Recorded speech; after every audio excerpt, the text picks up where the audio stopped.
বউ, এগুলা নাও তো।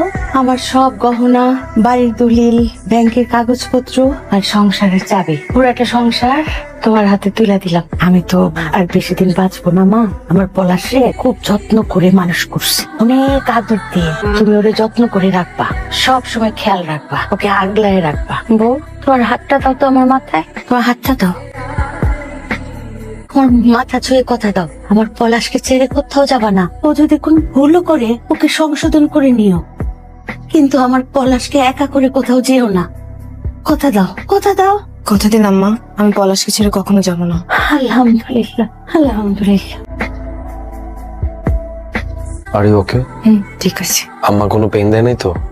Thanks for everything. আপনি আমার জন্য যা করছেন আমার তো সারা জীবন মনে থাকবে। চলেন আপনাকে বাসায় নামে দিয়ে আসি। কালকে পারলে একটু সকাল সকাল চলে আসেন, বিয়ের পর দিন তো। আপনার পেমেন্টটা আমি আপনার সাথে আসলে কাজটা টাকার জন্যই করতে চাইছিলাম, কিন্তু আমি টাকাটা নিতে পারতেছি না।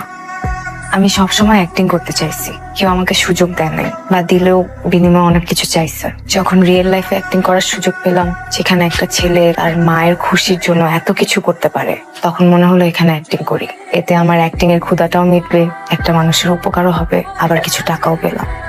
কিন্তু আমার আসলে এই ক্যারেক্টারটা করতে খুব কষ্ট হচ্ছে। রিয়েল লাইফে অ্যাক্টিং করা আর পর্দায় অ্যাক্টিং করার মধ্যে অনেক ডিফারেন্স আছে, সেটা আমি আগে বুঝতে পারি।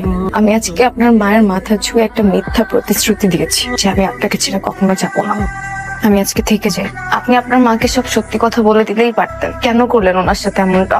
ডাক্তার বলে দিছে আমার আম্মার হাতের বেশি দিন সময় নেই।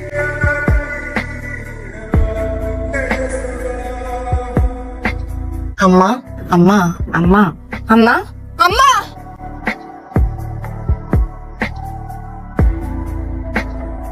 আম্মা! আম্মা!